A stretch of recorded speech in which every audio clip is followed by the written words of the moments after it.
Hello, today I'm going to teach you how to use Kahoot. The first thing you're going to want to do is go to Kahoot. And so we're going to our browser where we're going to type in create.kahoot.it. When you get to this particular screen, you can sign in if you already have an account. If you do not, go up here to your upper left right hand corner where you're going to press Get My Free Account. I've already done so today, so I'm going to go ahead and sign in, where you get to create all kinds of Kahoots.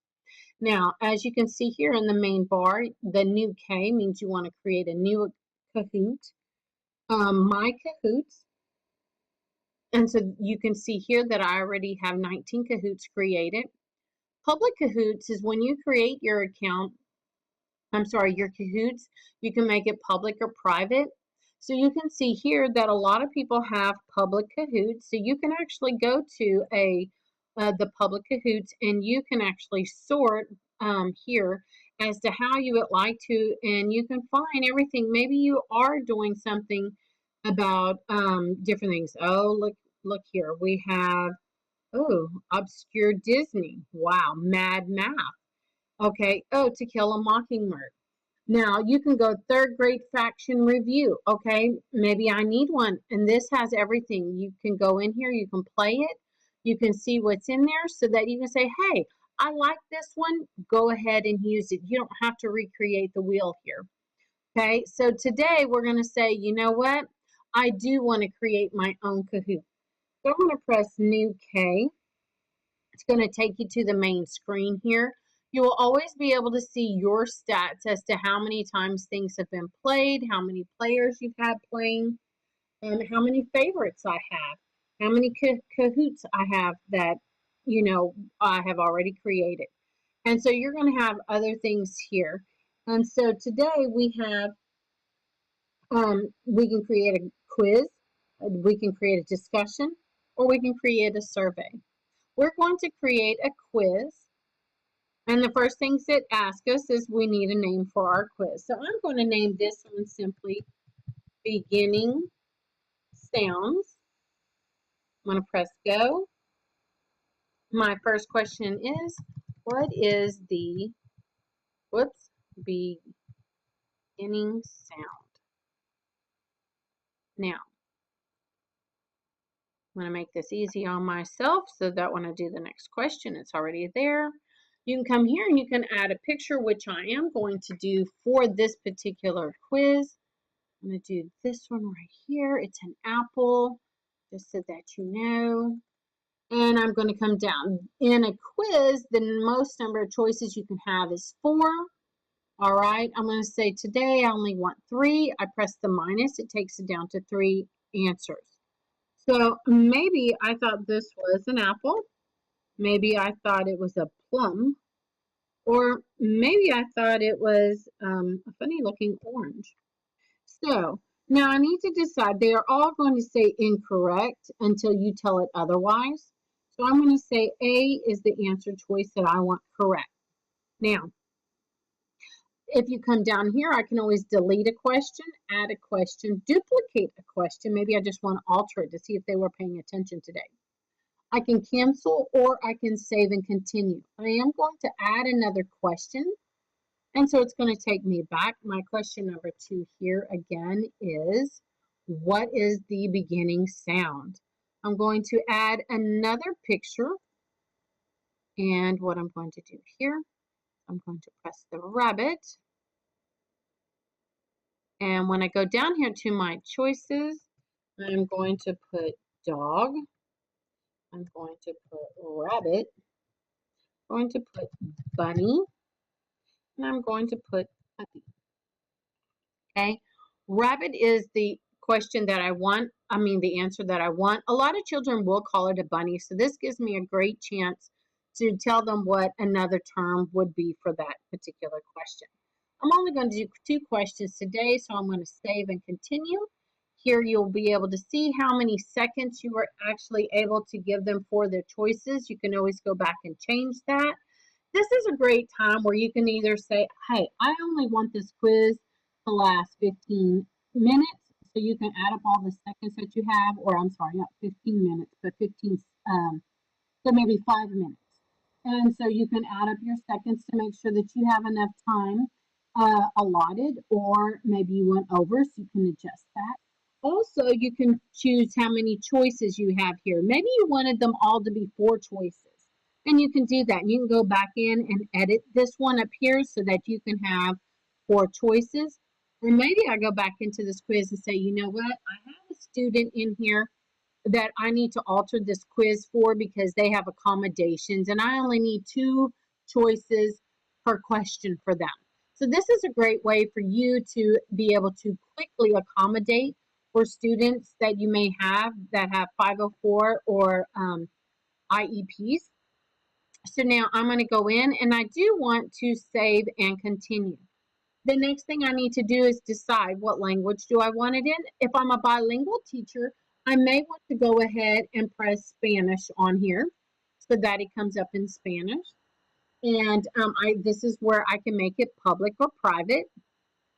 And you always have to put your audience. I'm going to make this one for the school. My description here is beginning sounds. And you can add whatever you would like to in here. If I want to tag it, I can so that it can be, people can sort for it, to search for it. I'm going to put beginner. Okay. I'm sorry, I don't, beginner. No, I don't want beginner. I want beginning sounds. Okay, beginning sounds, it is. Save and continue. I can choose a picture to put on the front of the quiz that they are going to see as they are waiting for it to upload. This time I think I'll use a beautiful picture of a tiger for that, and I'm going to say done. When I come to this portion here, I can directly go ahead and play it. I can preview it, and or I can edit it. So today I think I'm going to preview first to make sure that maybe I've spelt everything or maybe I have all the choices that I want, because this is a good point here. You don't want to necessarily go too quickly because yes, you could make a mistake, but what if the principal was doing your PDAS or you were doing or somebody was coming in to do a walkthrough? So you always want to make it your very best. Now, we are going to go into preview it. When you look at a preview, the left-hand side is going to be what is on the teacher's device. So this could be that and the students will also see this. So maybe they are looking at your computer, you're looking at your computer. Maybe the students see this running off of your projector or a smart board, wherever you're having this for them to see. Now, I have gone ahead and I want to be able to play the music while they are waiting. Children love that. And then it actually reminds them a lot about the game quizzes, the game shows that you see on the television. And so also I want to show the pin all the way through. So you have various choices that you can make right here. The right-hand side is what the child's device is going to look like. So they can have it on an iPad, a laptop, a cell phone, any kind of device that you would like. I'm going to go over here and I'm going to launch. This is what the children are seeing while they are waiting for the PIN number to be produced for this particular Kahoot. They see it now, so we're going to go in and type it in.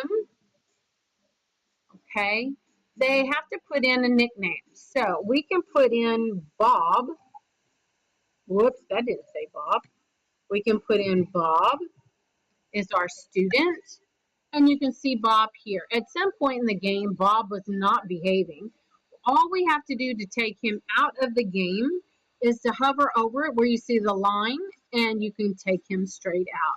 When he is out, he will have to log back into the game. We are going to do this right now, and I'm going to actually put in this time. I'm not putting Bob in. I'm going to show you that. This can also be used for group settings.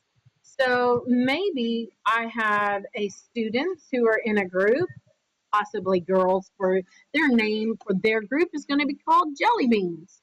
So we can go ahead and see that all of the groups are in here. Today we're just going to have one as an example, but the Jelly Beans are in and we're going to start our game.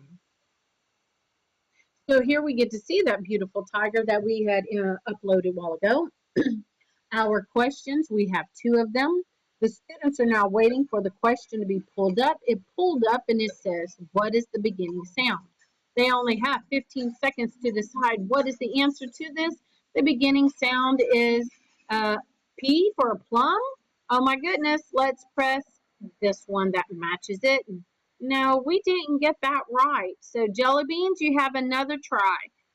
Now we're going to press next. Jelly bean score was 0. When we look at the scores that they have, their options here are going to be off of speed and correct answer. So now we have 20 seconds. We go, oh my gosh, this is a rabbit. It is a diamond. Now, as you can see here, that the jelly beans received 854 points off of this question. And the reason so is because of their speed and accuracy. Because each choice that is given, whenever they answer, they can get up to 1,000 points. So the faster you enter your answer and the most accurate that it's going to be is going to get your most points. So if 2 people receive or 3 people all have the same answer, then they are going to go off of your speed. Okay. So now we can tell here's the teacher. We have 1 right answer, which is awesome. Now, so here you can see always whenever it goes back, after every single question that you have, the students will be able to see what their rankings are. So right now, jelly beans are winning and our game is ended. So my teacher choices are, hey, jelly beans, y'all did such a great job on this review for your quiz. You are going to win lunch with the teacher, or maybe you will receive, 10 points added to your dojo, or a handful of puffs into the jar today.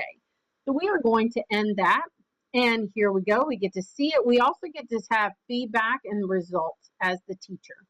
So we are going to exit out of here, and we are going to go back, and we can go to our Kahoots. I want to show you real quickly that you can do the one eye survey that I absolutely love here. I'm going to launch it for you real quick. This is lunch counts. So I can go in there every single day. I do have it as one of my favorites. I can go in real quick to get the kids jazzed up. They love to be able to use their electronic devices. So I went ahead and I put in for them, what are your lunch counts? So the lunch counts that I had today is actually going to be I put in choices like hamburger, hot dog, salad. So they can tell me real quick, and I can have that whenever the bell rings. It's that they just come in, they know what to do. And I can go ahead and type in my lunch counts after that. Now, I'll also go back and put in, maybe I would like to do a discussion today. What is the weather going to be like? Well, I could just put in rainy and cloudy. I can have the students do a turn and talk on that, and to their either a partner or to a group of kids to help us get started on a new unit that we may be doing. Again, we can also have them maybe in a discussion, maybe want to do, how do we make a peanut butter sandwich? This would be great to have the kids to be able to talk about. And then we can actually put the information that they have from their groups and maybe a KWL chart. But again, you know what? I love having quizzes ready, because if the students are not wanting to participate that day, I can scare them really good by saying, hey, here's your quiz, and I can take a grade right off of it. So now I'm going to go back here to my main screen for you, where again, you can see all of the choices that you have. And I hope that you have learned a lot from this tutorial today. Thank you, and have fun with all of your Kahoots.